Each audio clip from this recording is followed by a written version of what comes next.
Sa Juan 15:20, si Jesus miingon, ang ulipon dili labaw sa iyang agalon. Kung ila kong gilutos, kamo usab ilang lutoson. Unsay atong reaksyon dihang lutoson ta? Ug unsay makatabang nato sa paglahutay? Makatabang nato ang maayong mga ehemplo panahon sa Biblia. Nahibalo ta nga makalahutay ang katawhan ni Jehova. Pero duna pud tay record sa matinumanong mga saksi ni Jehova sa atong panahon. Ipakita sa mosunod nga video ang mga isina gikan sa duha ka na-release na nga video sa atong organisasyon. Gipasiugdan niini ang duha ka maayo kaayong ehemplo, ang atong mga igsuon sa Germany niadtong World War II ug sa atong mga igsuon sa kanhing Soviet Union sa mga tuig human sa gubat. Gipakita sab niini ang mga taktika nga perming gigamit niadtong supak sa kamotuoran nga wala molampos batok sa katawhan ni Jehova. Ang pagreview o pagpamalandong niini nga mga pananglitan sa matinumanong mga igsuon, mag-andam nato sa mga hitabo sa umaabot, maghatag nato og kaisog ug magpalig-on sa atong pagtuo. Niadtong Enero 30, 1933, si Adolf Hitler nahimong leader sa Germany. Gihatagan niyag trabaho ang mga tao. Gipasig-uli niya ang garbo sa mga tao sa ilang nasod.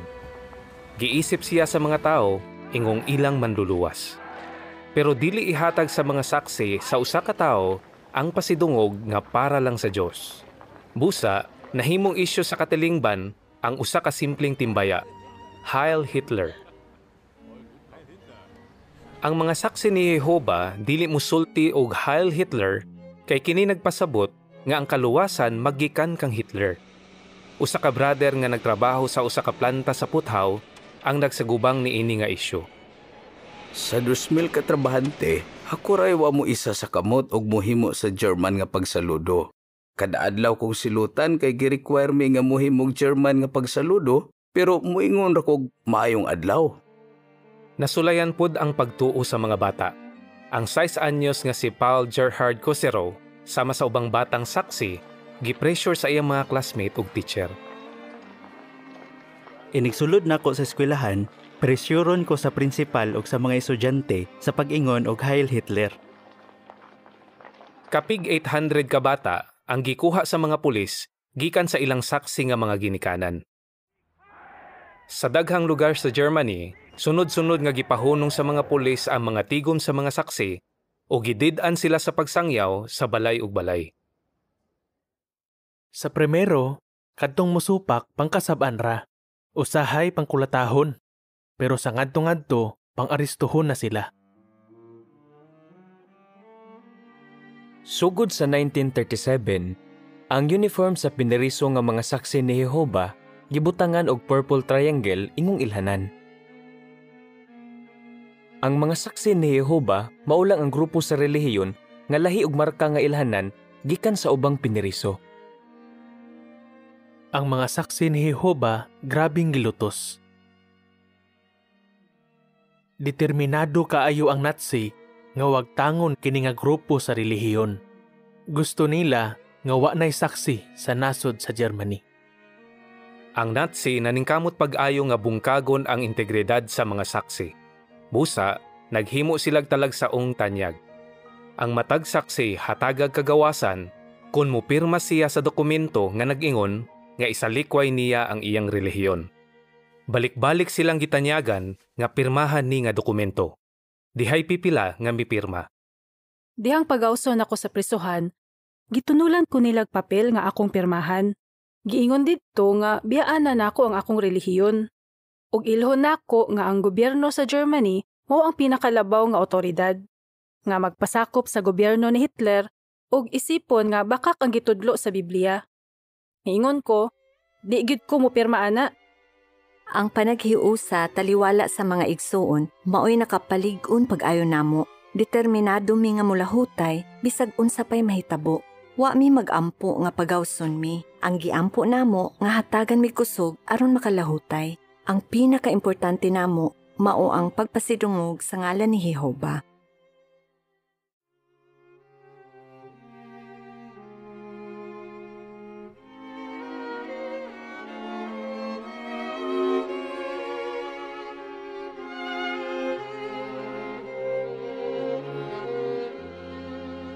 Niadtong Pebrero 19, 1951, ang head sa security police may presentar og sekreto nga plano kang Stalin.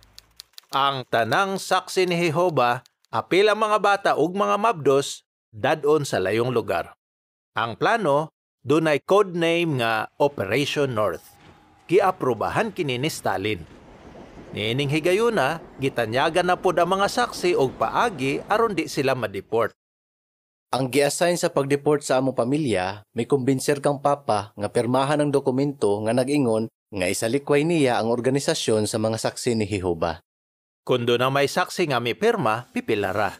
Ang mga saksi gidala sa Siberia o gipasagdan nga mopuyo duol sa mga release sa tren. Kadaghanan sa mga saksi gipugos sa pagpamutulog kahoy. Nahinumdumi dihang giulipon ang mga Israelinon sa Ehipto o gipugos sila sa pagtrabaho. Nagampo mi nga paligunon among pagtuo aron makaya namo ning lisod kaayo nga trabaho og dili mi mo kompromiso. Dihang namatay si Stalin ni adtong 1953, ang mga igsuon naglaom nga mausab na ang ilang kahimtang. Ang mipuli nga leader paday naglutos namo. Giaristo o gisintensyahan mi nila. Kadaghanan sa mga saksi gisintensyahan og pinugos nga pagtrabaho sa mga kampo. Dili pod sila makadahom og patas nga husay diha sa korte kay gihukma naman silang daan nga sadan. Ilalom sa administrasyon ni Khrushchev, gihimo ang espesyal nga mga kampo nga gidisenyo aron isalikway sa mga igsuon ang ilang pagtuo. Niining panahona, dunay gihimong mga pelikula nga nagdaot sa mga saksi ni Jehova o gipang-apod-apod kini sa tibuok USSR. Скажите народам, Jehova царствует. Kung tan-awon nimo ang mga paglutos kaniadto, makita nimo nga ang mga naglutos pirming naghimog bakak nga mga istorya aron madaot ang reputasyon sa mga biktima. Sulod sa daghang katuigan, ang KGB nagpasulod sab og mga espiya diha sa mga kongregasyon sa mga saksi. Pananglitan, niadtong 1968, si Nikolai Vitskov gihatagag assignment sa KGB. Gisugo ko sa KGB nga mangispiya sa mga saksi ni Jehova.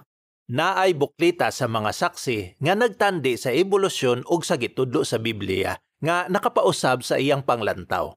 Sige kog hunahuna kung asa gikan ang kinabuhi ug walay makahatag na kog tubag. Pero nakita nako sa Biblia ang tubag sa akong mga pangutana.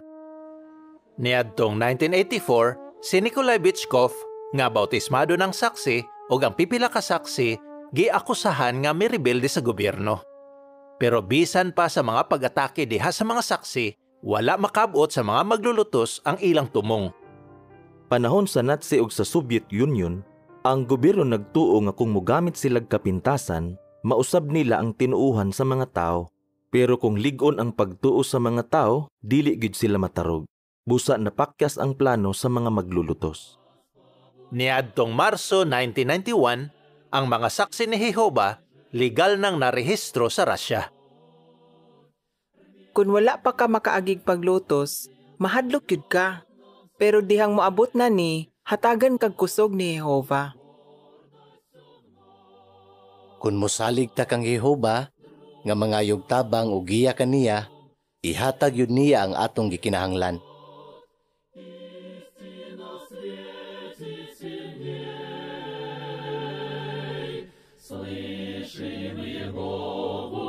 Сил дам и помощь, в битву за правду смелей. Gawas sa grabing pisikal nga pagmaltrato, ang katawhan sa Dios gibutang-butangan. Giakawsahag bakak o gidaot ang ilang dungog pinaagig mga pelikula.